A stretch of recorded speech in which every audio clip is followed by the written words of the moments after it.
1938年在湖南省的国术馆担任馆长时所创。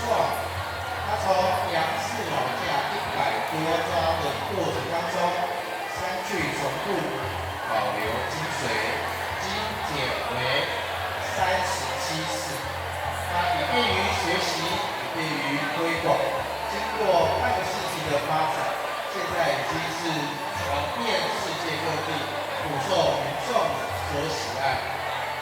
套路按全理全法运作，虚实分清，姿势松罗，周身轻灵，优雅及美观，非常适合各年龄层来练习。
刚刚看完太极拳37式的演示之后，各位你会发现到他们身上多了一项的器物了。